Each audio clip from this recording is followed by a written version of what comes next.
This is Ed Rodgers, and I'm here to show you how. It's all connected.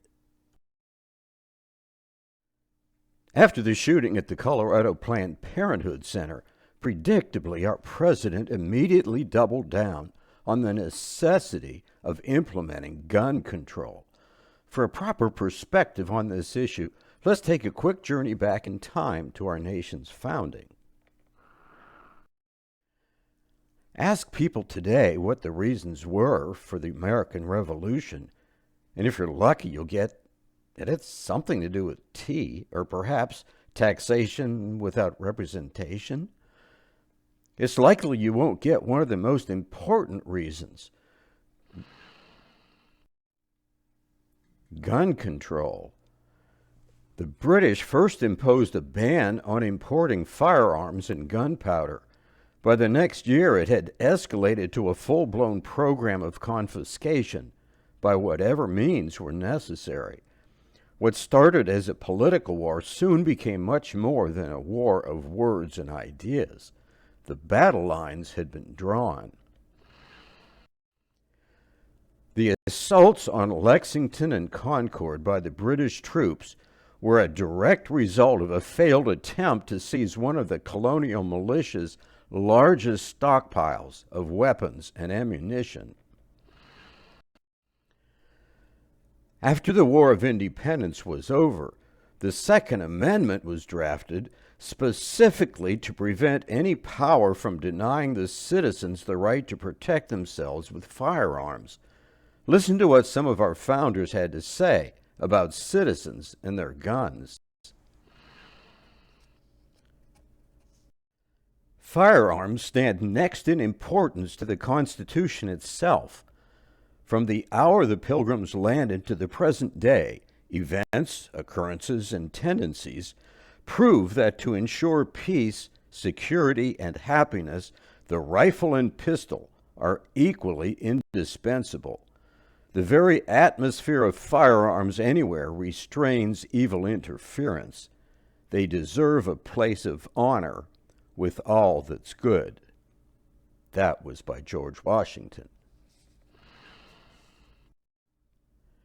And that the said Constitution be never construed to authorize Congress to infringe the just liberty of the press, or the rights of conscience, or to prevent the people of the United States, who are peaceable citizens, from keeping their own arms. Samuel Adams. Many of the founders referred to attempts to restrict the citizens' right to bear arms as an evil interference that was to be resisted. Listen to what Patrick Henry said regarding this very point.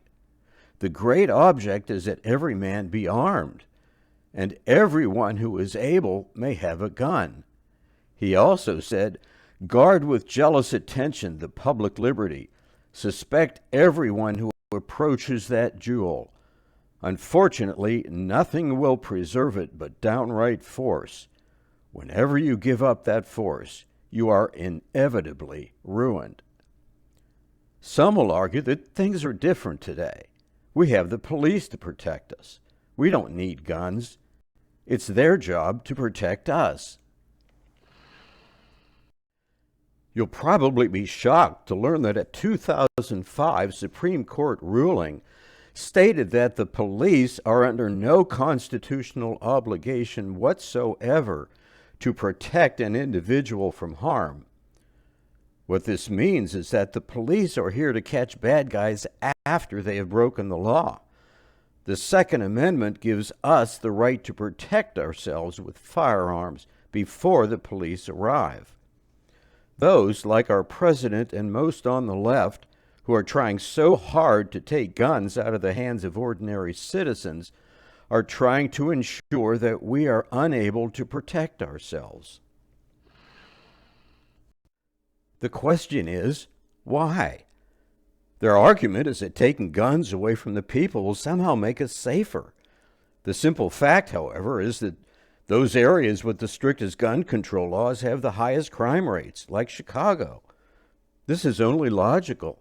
Criminals will always find a way to get their hands on a firearm, And when they do, they're going to gravitate to the place with the least resistance. Gun-free zones. So what's the real reason for pushing gun control so hard? Let's start with a few more brief history lessons.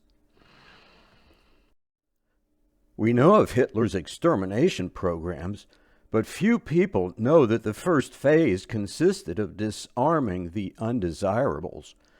Actually, the disarming process began even before Hitler came to power. In 1919, the German legislature passed a law banning all firearm possession.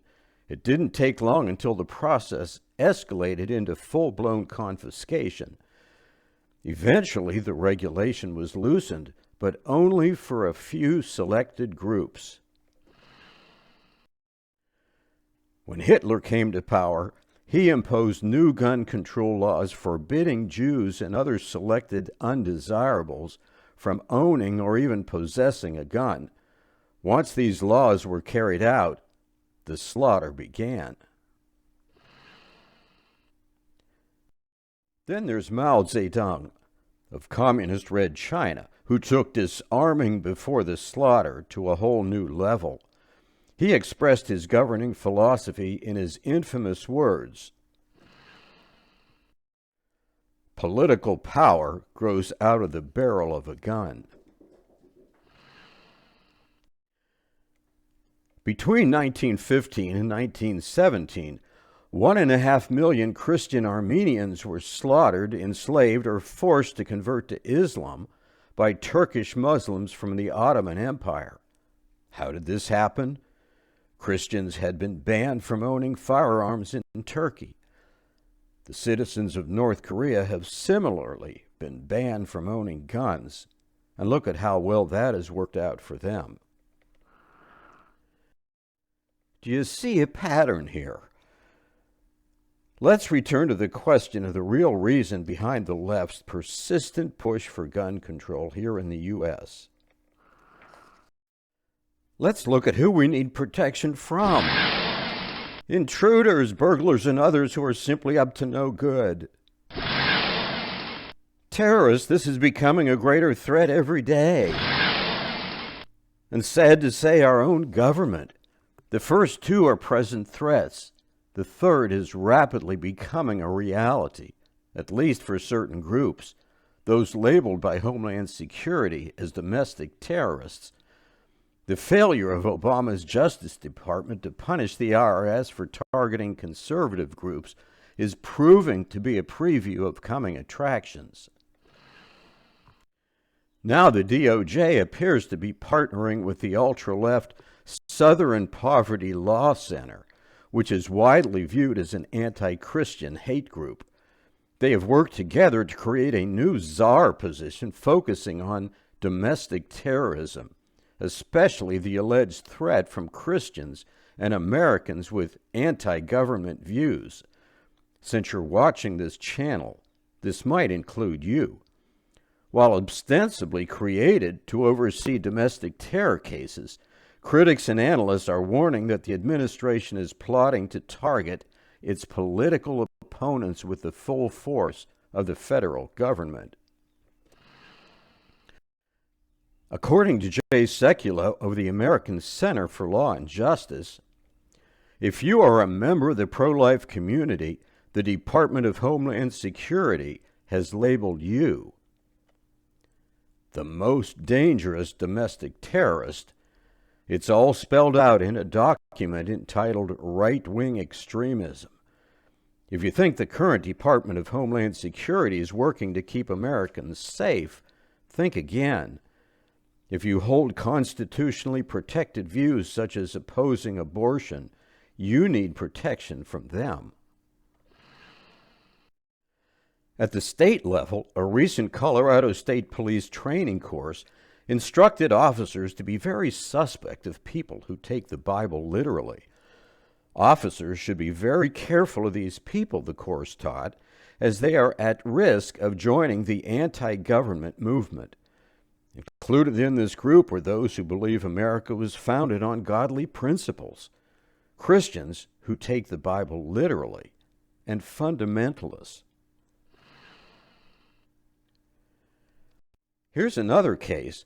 According to the American Family Association, an Army officer has sent an email to his subordinates labeling Christian conservative organizations like the American Family Association and the Family Research Council as domestic hate groups and stating their values don't align with Army values.